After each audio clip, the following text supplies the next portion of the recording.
구약성경 이사야 40장 26절부터 31절입니다. 한 절씩 읽고 우리 31절은 함께 읽도록 그렇게 하겠습니다. 너희는 눈을 높이 들어 누가 이 모든 것을 창조하였나 보라. 주께서는 수요대로 만상을 이끌어내시고 그들의 모든 이름을 부르시나니 그의 권세가 크고 그의 능력이 강함으로 하나도 빠짐이 없느니라.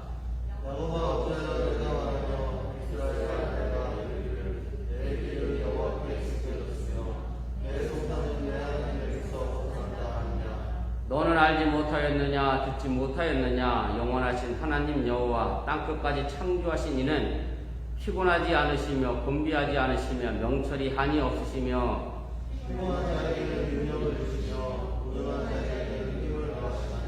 소년이라도 피곤하며 곤비하며 장정이라도 넘어지며 쓰러지되 오직 여호와를 앙망하는 자는 새 힘을 얻으리니 독수리가 날개치며 올라감과 뜰 것이요 다른 박질하여도 곤비하지 아니하겠고 걸어가도 피곤하지 아니하리로다. 아멘.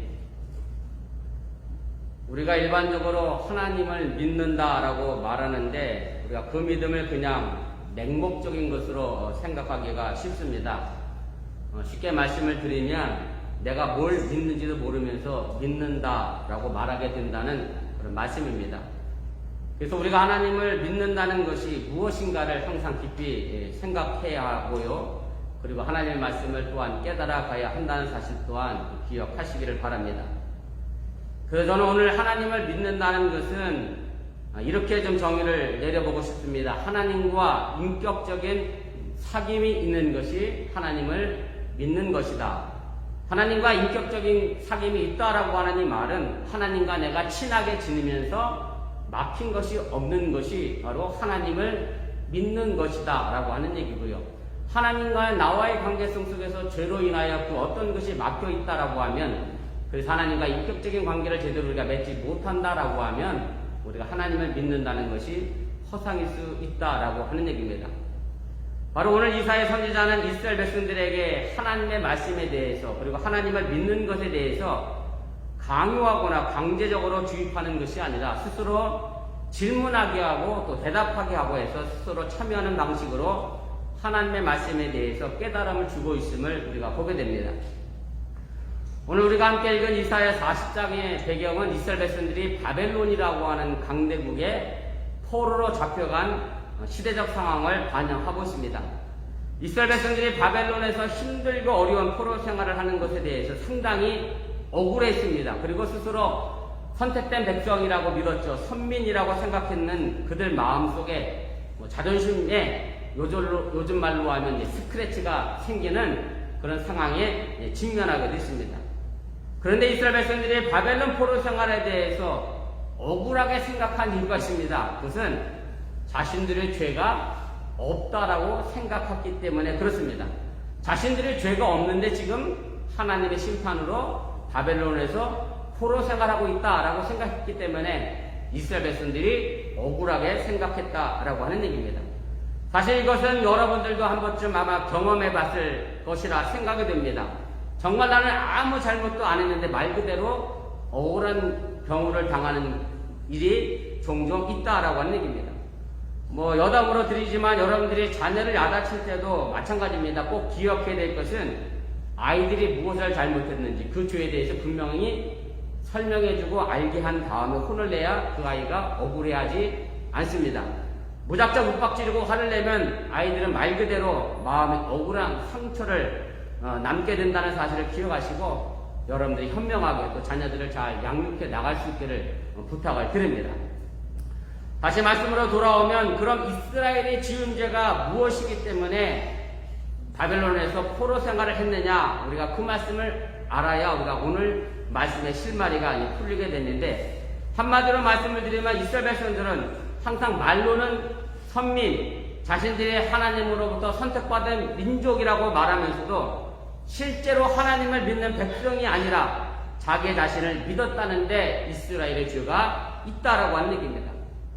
다시 말씀드리면 하나님의 뜻보다는 자신의 욕망과 욕심에 사로잡혀서 하나님 무서운 줄 모르고 제 마음대로 제 멋대로 살았다는 얘기입니다. 이 결과로 마침내 하나님은 이스라엘에게 심판을 내리시고 그 심판의 결과가 바로 오늘 바벨론 포로로 보내지게 됐다는 사실입니다. 그리고 하나님은 이스라엘을 바벨론으로 포로로 보낸 이유가 무엇이냐면 아주 간단합니다. 제가 심판이라는 단어를 사용했습니다마는 하나님은 바벨론 포로의 목적으로 이스라엘을 완전히 멸망하게 하기 위한 목적이 아니라고 하는 얘기고, 그 바벨론 포로를 통해서 다시금 하나님을 찾게 하기 위한 것이 바벨론 포로 생활의 목적이었다고 하는 사실을 여러분들이 믿으시기를 바랍니다. 그러나 이스라엘은 오히려 죄가 없다고, 억울하다고 항변을 하고 있습니다. 그리고 설령 죄가 있다고 해도 바벨론 포로 생활은 너무 가혹한 것이 아니냐라고 그렇게 오늘 본문에서 말씀을 하고 있습니다.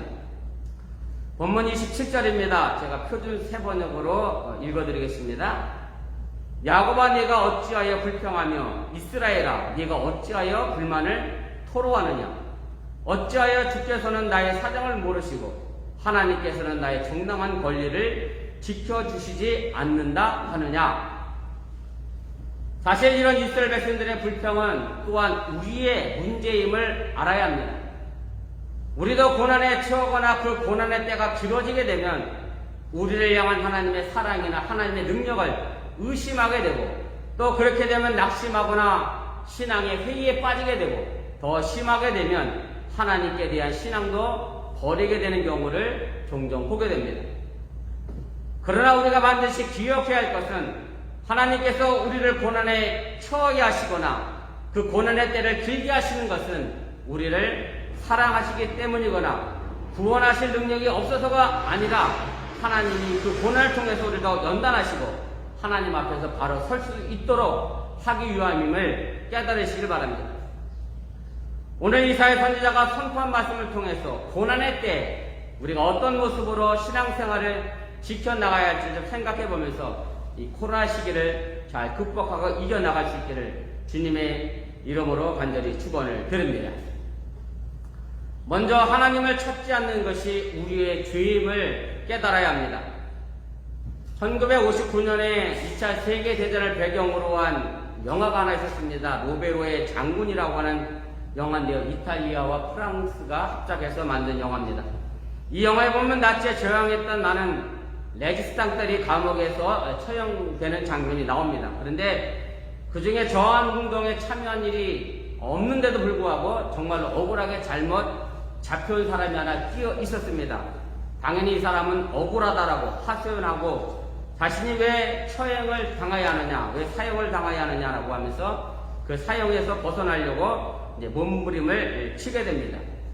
이때 옆에 있던 한 저항운동을 했던 레지탕스가 말한 대사가 이 영화에 이제 등장하게 되는데 이것이 이 영화의 아주 중요한 명대사입니다. 제가 그대로 한번 읽어보겠습니다. 당신이 아무것도 하지 않았다는 것, 그것이 바로 잘못이다. 당신은 그것만으로 두고 마땅하다. 전쟁은 5년이나 계속되었고 수많은 사람들이 피를 흘리고 도시가 파괴되었고 조국과 민족이 멸망 직전에 놓여 있는데 도대체 당신은 왜 아무 일도 하지 않았단 말이냐라고 하면서 질책하고 있습니다. 사실 이 영화 속에서 나라와 민족을 위해 아무것도 하지 않은 것이 죄라고 정의를 내리고 있습니다만은 많은 사람들은 사실 아무것도 안 하는 것이 죄라고 생각하지는 않습니다. 그래서 나는 이런 나쁜 짓을 한 적이 없는데 라고 생각하면서 스스로 죄인이 아니라고 여깁니다. 그러다 보니 모든 인간을 죄인이다라고 하는 로마서의 정의, 또 우리 기독교가 가지고 있는 신앙적 교리가 쉽게 이해되지 않는 것도 사실입니다. 더 나아가 창세기에서 아담이 지은 죄가 원죄라고 하는 이름으로 오늘 나에게 해당된다는 것도 말도 안 되는 이야기라고 생각하는 사람들도 있음을 보게 됩니다. 그러나 성경은 해서는 안 될 일을 한 것이 죄라고 말하지 않는다라고 하는 사실입니다. 그리고 반대로 우리가 해야 할 일을 하지 않는 것을 가지고 성경은 죄라고 가르치고 있음을, 그리고 우리에게 끊임없이 묻고 있음을 기억하시길 바랍니다. 다시 말씀을 드리면 내가 미워하지 않았기 때문에 죄가 없는 것이 아닙니다. 사랑하지 않은 것이 죄라는 말씀입니다. 도적질하지 않았기 때문에 내가 죄가 없는 것이 아닙니다. 자비를 베풀지 않은 것이 죄라고 하는 말씀입니다. 실천하지 않았기에 죄가 없는 것이 아닙니다. 살인하지 않았기에 죄가 없는 것이 아닙니다. 용서하지 않고 화해하지 않은 것이 오히려 죄가 된다는 사실을 우리가 깨달아야 합니다. 우리 감리교 창시자인 존 웨슬리 목사님의 일화 가운데 이런 이야기가 있습니다. 존 웨슬리 목사님이 영국에서 이제 사방을 다니면서 특별히 광산촌에 집중해서 많은 복음을 전하게 됐는데, 어느 날 한 술주정뱅이가 나타나서 존 웨슬리 목사님 설교 중에 이렇게 야유하며 외쳤습니다. 예수를 믿으라고 하는 소리가 1700년 전부터 반복된 이야기인데, 그렇지만 세상은 점점 더 악해져 갑니다. 왜 이런 세상이 됐습니까? 라고 존 웨슬리에게 묻고 따졌습니다. 이때 존 웨슬리 목사님이 이렇게 대답을 했습니다. 물은 1700년 전보다 더 오래전부터 이 세상에 존재했는데, 그럼 당신의 얼굴은 왜 아직도 여전히 더럽습니까? 라고 반문했다고 하는 얘기입니다. 씻는 행동이 없으면 아무리 물이 많아도 소용이 없다는 겁니다. 많은 사람들이 현재의 삶에 노력한 것에 비해서 초라하다는 생각을 갖습니다. 그리고 억울해합니다. 그러나 이런 생각은 하지 말아야 할 것을 하지 않았다는 것을 의라고 생각하고, 마땅히 해야 할 일을 하지 않은 것은 죄가 아니라고 생각한 데서 나오는 것임을 우리 모두 깨달아야 합니다. 오늘 본문 27절 말씀에서 근거해 보면 이스라엘 백성들은 자신들이 억울하게 바벨론에서 포로 생활을 하고 있는데, 왜 하나님은 자신들의 고통에 대해서, 억울한 사정에 대해서는 관심이 없느냐, 그렇게 불평하고 있음을 보게 됩니다. 이에 대해 이사야 선지자가 오늘 28절에서 이스라엘 백성들이 알지도 못하고 듣지도 못한다 라고 말하면서 아직 깨닫지 못한 이스라엘의 죄를 묻고 있음을 보게 됩니다. 이 알지 못하고 듣지 못한 죄라고 하는 것은 바로 하나님을 찾지 않은 죄라는 사실을 분명하게 기억하시기를 바랍니다. 본문 26절에서 이사야 선지자가 하나님이 어떤 분인가를 이렇게 설명해 줍니다. 제가 이 부분도 표준 세변역으로 다시 읽어보겠습니다. 너희는 고개를 들어서 저 위를 바라보아라. 누가 이 모든 별을 창조하였느냐? 바로 그분께서 전체를 군대처럼 불러내신다. 그는 능력이 많으시고 힘이 세셔서 하나하나 이름을 불러 나오게 하시니 하나도 빠지는 일이 없다.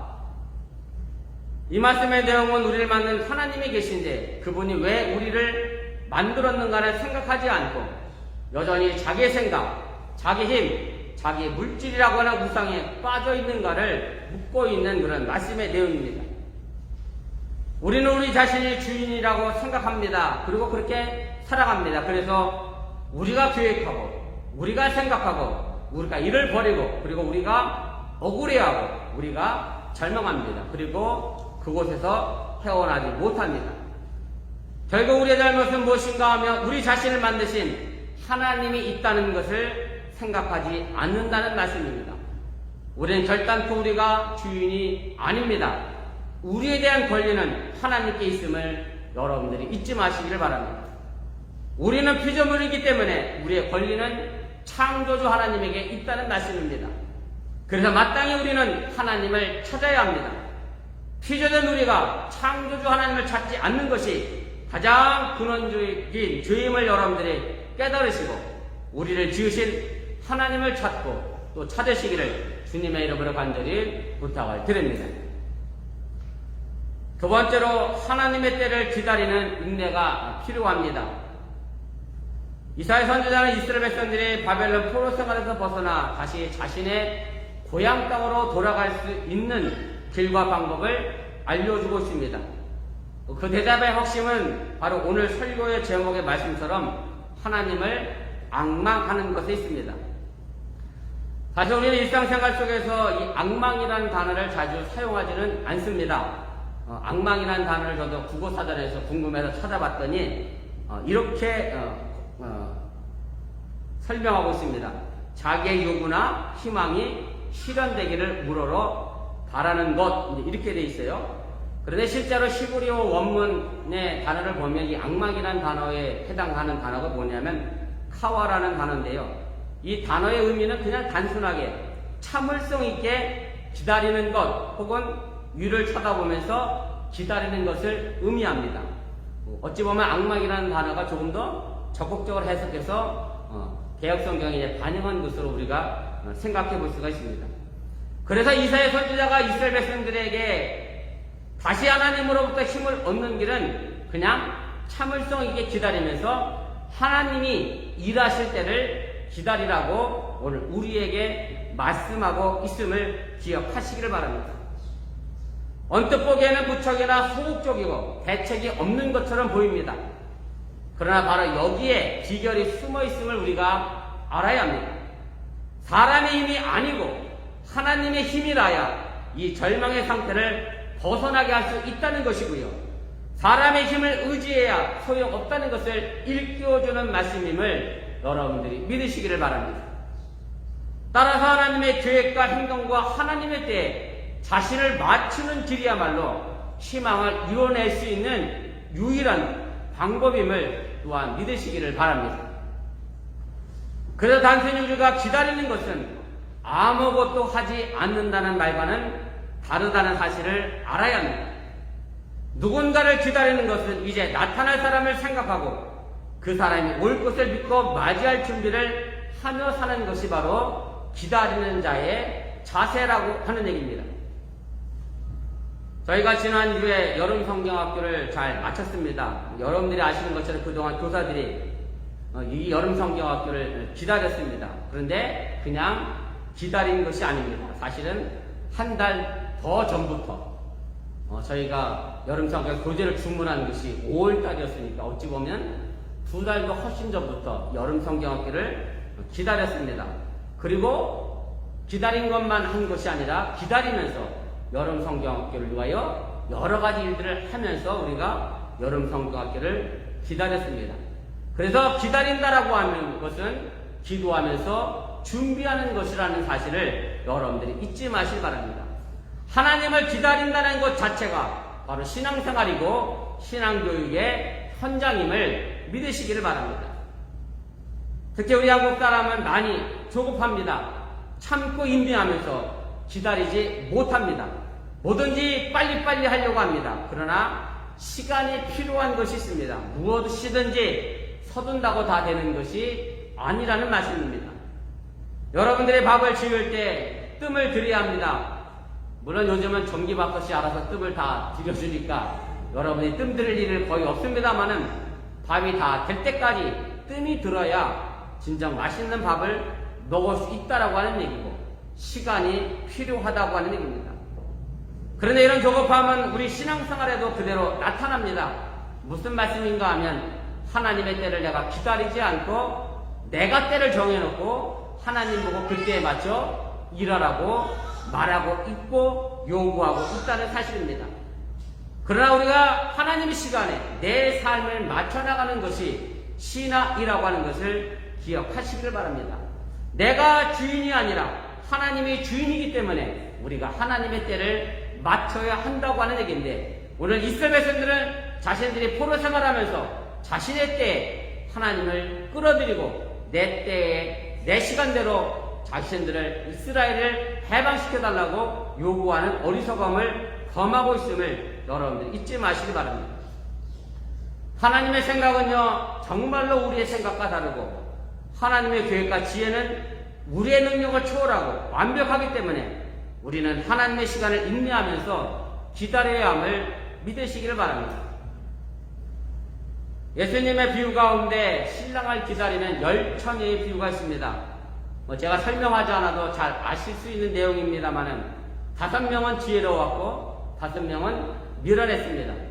지혜로웠던 여인과 미련했던 여인의 차이점은 사실 그렇게 크지 않습니다. 기름을 준비했느냐 준비하지 않았느냐. 신랑을 기다리면서 그 등불을 밝힐 기름을 준비했던 사람은 슬기로운 여인이 됐고 그 등불에 기름을 준비하지 못했던 사람은 미련한 사람이 됐다라고 하는 얘기입니다. 결국 준비했느냐 준비하지 않았느냐의 차이였음을 기억하시길 바랍니다. 내가 하나님의 때를 기다린다라고 하는 것은 아무것도 하지 말라는 말씀이 아닙니다. 기다린다고 하는 것은 반드시 준비가 필요함을 여러분들이 믿으시고 하나님의 때를 기다리는 저와 여러분들도 준비하며 기다리시고 그리고 창공을 나누는 독수리가 되시기를 주님의 이름으로 축원을 드립니다. 세 번째로 하나님을 바라보는 것이 대답입니다. 오늘 보면 31절에 오직 여호와를 앙망하는 자만이 새 힘을 얻을 것이라 그렇게 분명하게 말씀을 합니다. 왜냐하면 하나님이 나를 만드셨기 때문에 그렇습니다. 그러기 하나님만이 나를 절망해서 구원할 분이라고 하는 사실 또한 여러분들이 믿으시기를 바랍니다. 분명 제가 확신하건대 이런 사람은 없을 겁니다. 무슨 말씀인가 하면 여러분들이 가지고 있는 삼성전자의 셀폰을 여러분들이 사용하시다가 그만 고장이 났습니다. 그래서 현대자동차 딜러에 가서 삼성전자 셀폰을 고쳐달라고 요구하는 사람은 아마 한 사람도 없을 겁니다. 제가 이렇게 말씀드리는 것은 두말하면 잔소리가 될 수밖에 없습니다. 왜냐하면 그건 삼성이 만들었지 현대가 만든 것이 아니기 때문에 그렇습니다. 그러게 마땅히 우리는 나를 만드신 하나님을 바라보는 것이 당연한데 세상을 살다 보면 나를 만드신 하나님을 찾지 않고 엉뚱한 곳에 가서 나를 고쳐달라고 요구하는 사람들이 많이 있는 것을 보게 된다는 얘기입니다. 우리에게 다가오는 절망과 아픔을 치료할 수 있는 분은 오직 하나님 한 분이십니다. 그리고 우리의 절망과 아픔을 하나님은 소망과 영광으로 바꿔주시는 힘을 가지고 계심을 믿으시기를 바랍니다. 어느 의과대학의 교수님이 학생들에게 이런 의학적인 질문을 했다고 합니다. 여러분들도 뭐 의과대생은 아니다 한번 판단해 보시고 들어보시길 바랍니다. 부부가 있었습니다. 남편은 매독에 걸려 있었고요. 아내는 심한 폐결핵을 앓고 있었습니다. 이 가정에 아이가 넷이었는데 폐결핵에 걸린 아이는 며칠 전에 죽었고 나머지 셋도 폐결핵에 걸려 살 가망이 없었습니다. 그런데 폐결핵에 걸린 어머니가 임신을 했습니다. 그러면 의학생인 여러분들은 이 상황에서 어떤 선택을 하겠습니까? 쉽게 말씀드리면 낙태를 할 것이냐 아니면 이 아이를 낳게 할 것이냐 라고 그렇게 물었다라고 하는 얘기입니다.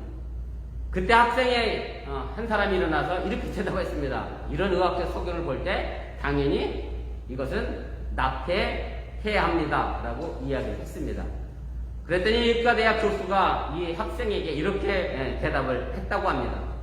자네는 지금 방금 베토벤을 죽였네 라고 대답을 했습니다. 그 어렵고 절망적인 상황에서 태어난 아이가 바로 음악의 거장 베토벤이었습니다.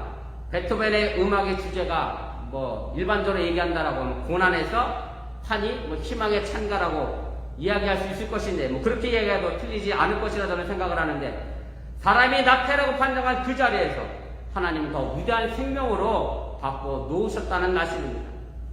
생명은 하나님의 것이기에 신비로운 것입니다. 그리고 이 신비에는 또한 역설이 들어있습니다. 생명은 아프기에 성숙합니다.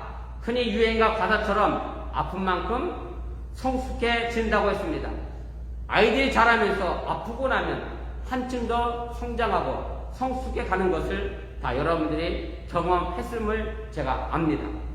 오직 여호와를 앙망하는 사람은 참 생명을 가진 사람이기 때문에 절망을 소망으로 그리고 고난을 영광으로 바꿀 수 있습니다. 물론 이것을 우리가 하는 것이 아니라 죽음을 부활로 바꿔놓으신 하나님이 하심을 여러분들이 믿으시기를 바랍니다. 생명은 고난밖에 열매를 맺습니다. 오직 여호와를 앙망하는 자는 그 사람은 참 생명을 가진 사람이기 때문에 절망을 소망으로 그리고 고난을 영광으로 죽음을 부활로 이끌어 가시는 여호와 하나님이 우리와 함께하고 있음을 또한 여러분들이 믿으시기를 바랍니다. 여호와라고 하는 이 하나님의 명칭, 그전에 야훼라는 말로도 불렸던 하나님의 명칭은 사실 신학자들 사이에서 여전히 그 이름의 뜻을 가지고 논란이 있습니다.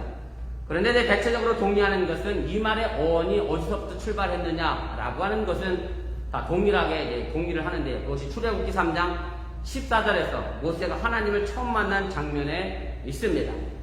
제가 읽겠습니다. 하나님이 모세에게 이르시되 나는 스스로 있는 자이니라. 이 문장인데요.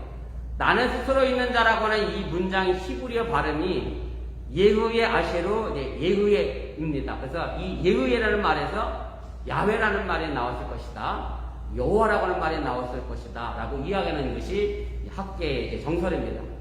여러 복잡한 이야기가 있습니다만 대체적으로 그럼 이 여호와 야훼의 뜻은 무엇이냐라고 한다고 하면 구체적인 고난의 현실에서 미래에 대한 약속을 주시고 그 약속을 위해 구체적으로 함께 하신 하나님이라는 뜻이 야훼와 여호와 속에 담겨져 있는 의미라고 하는 사실을 여러분들이 깨달으시기를 바랍니다.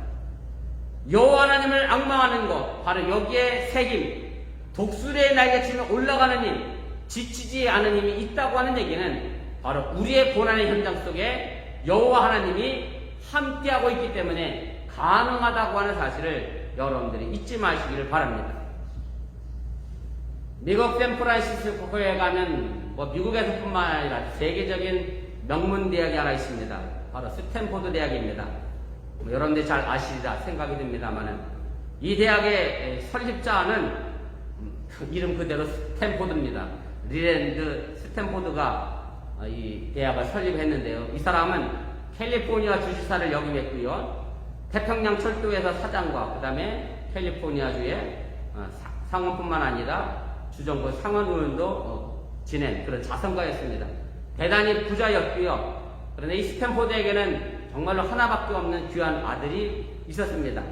이 스탠포드 고부가 이 아들에게 세상에 줄 수 있는 최고것을 주길 원했기 때문에 이 아들과 함께 일찍이 아들을 데리고 이태리로 나가게 됐습니다. 그런데 어떤 이유인지 모르겠습니다만 9살 나이로 이 아이가 나쁜 병으로 그만 이태리에서 죽고 맙니다. 이 사건이 스탠포드에게는 정말로 견디기 어려운 그런 쓰라림이었고 고통이었습니다. 그리고 이들 부부가 기도하는 가운데 이 고통과 낙심을 이겨나가게 되는데, 그리고 다시 캘리포니아로 돌아와서 이렇게 이야기하면서 스탠포드 대학을 설립을 하게 됩니다. 우리의 과거의 꿈과 희망은 다 먼 뒤로 돌아갔습니다. 우리는 아들 하나만을 바라보고 살았습니다. 그러나 이제 그 아들은 없습니다. 그러나 이제 우리 부부는 캘리포니아에 있는 모든 자녀들을 우리 자식처럼 여기며 그들을 위해서 살겠습니다. 이것이 자식을 거두어 가신 하나님의 뜻이라고 여깁니다. 그리고 스탠포드는 자신이 가지고 있는 전액, 그때 당시에 약 2,200만 달러를 이 학교에 기부를 해서 설립을 하게 되고 자기의 전 재산을 다시 사회로 환원시켰습니다. 하나님은 때로 우리에게 불행을 주시기도 합니다. 그러나 이것은 심판이 아니고 끝도 아닙니다. 새로운 힘을 주시기 위한 것임을 여러분들이 믿으시고, 오직 고난 중에서도 기어이 우리를 일으켜 세우시는 하나님을 앙망하면서 바로 그 새 힘이 여러분들의 가정과 직장과 우리 어건교회에 함께 하시기를 주님의 이름으로 간절히 축원을 드립니다.